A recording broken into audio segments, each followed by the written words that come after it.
Companheiros, como sempre agradeço a Deus, mais uma oportunidade de discorrermos breves palavras sobre a lei divina. Hoje, como se for um adendo a uma palestra numa anterior 114, titulada Reencarnação na Bíblia, porque nós verificamos que Jesus fala claramente que o profeta João Batista, que o havia batizado, era a reencarnação do profeta Elias, que viveu 500 anos antes dele. E eu encontrei um outro episódio também agora, em João 9, no Evangelho, em que está escrito: E passando Jesus, viu um homem cego de nascença. E seus discípulos lhe perguntaram: Mestre, que pecado fez este ou fizeram seus pais para que nascesse cego? E veja o que Jesus estabeleceu. No versículo 3. Respondeu Jesus: Nem foi por pecado que ele fizesse, nem seus pais, mas foi para que se manifestassem nele as obras de Deus. Mas vejam só, Jesus não repreendeu seus discípulos por essa pergunta. Que pecado fez este para que nascesse cego? E Jesus diz que ele não fez pecado nenhum, e sim para que se cumprisse a obra de Deus. Mas assim admitindo, Jesus está observando aqui que existe uma outra vida, porque ele só poderia, cego, ter praticado pecado se vivente em outra existência. E Jesus deu uma observação no sentido de que nem ele pecou, nem seus pais.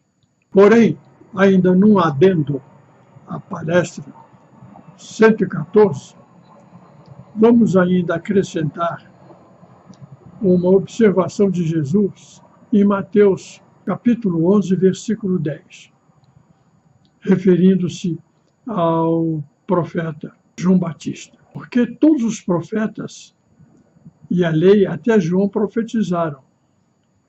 E se vós o quereis bem compreender, ele mesmo, João Batista, é o Elias que há de vir. E diz mais, no versículo 10, porque este, Elias, é de quem está escrito: Eis aí envio eu, meu anjo, ante a tua face, que preparará o teu caminho diante de mim. E em Malaquias está escrito no capítulo 3, versículo 1, a correspondência com o que Jesus está falando. Diz lá: Eis aí mando eu o meu anjo, e ele preparará o caminho diante da minha face. E justamente foi João Batista, que era o profeta Elias, quem batizou Jesus e preparou o caminho para que Jesus fosse o Cristo. Só depois do batismo é que Jesus se tornou o Cristo, porque o Pai dele passou a habitar o seu interior. No batismo ele veio sereno como pomba e entrou no corpo do Cristo e ficou até a morte na cruz. E Jesus mesmo fala que João Batista, sobre ele, assim, versículo 14, e se vós o quereis bem compreender, ele mesmo é o Elias que há de vir. Porque o profeta Malaquias, 500 anos antes, havia profetizado a vinda do profeta Elias. Em Malaquias 4, Eis aí vos enviarei o profeta Elias, antes que venha o dia grande e horrível do Senhor. Então, vocês vejam que a dualidade da existência espiritual como carne e como alma é uma grande verdade. Para finalizar, ainda peço atenção para fazer um adendo a uma palestra número 4, denominada Alerta às Autoridades. Quando nós observamos que, através da penitência, esse comportamental que é nos observado por Deus, deveria, como alerta pela imprensa, com beneplácito das autoridades, para que a humanidade parasse de sofrer essas agruras. Nós estamos observando, nesse conturbado meio social, em que as autoridades que estejam na proeminência do seu poderio político, econômico, estão indo para os presídios. Os homens estão lutando em vão para se livrarem das pechas que as autoridades os têm condenado. No campo do judiciário, é importante nós verificarmos que as cadeias estão superlotadas, não tem mais onde colocar prisioneiro. Todos esses sofrimentos são pagamentos de pecado que poderiam ser suavizados ou eliminados se as criaturas se conformassem com a lei divina e praticassem a penitência.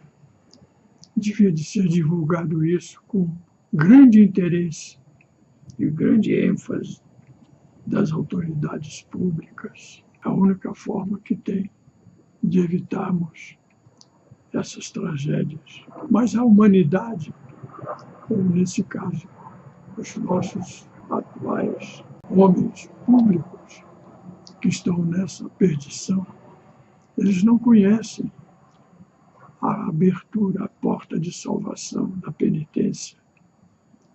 E as autoridades poderiam fazer uma evidência concreta da lei divina, não só da lei social, que todos nós conhecemos e procuramos praticá-la, mas a lei divina é considerada somente uma religião, sem uma divulgação concreta do direito que Deus estabeleceu.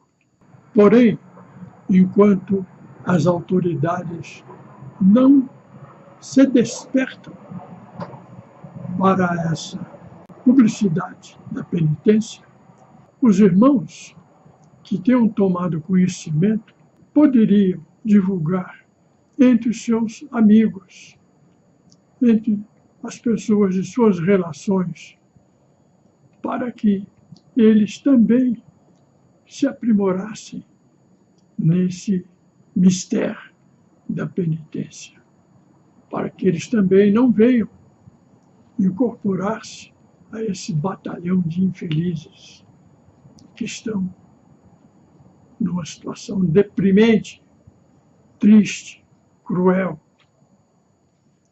e também para evitar moléstias, desastres e outros mais sofrimentos, que todo sofrimento é um pagamento, é um resgate de um pecado.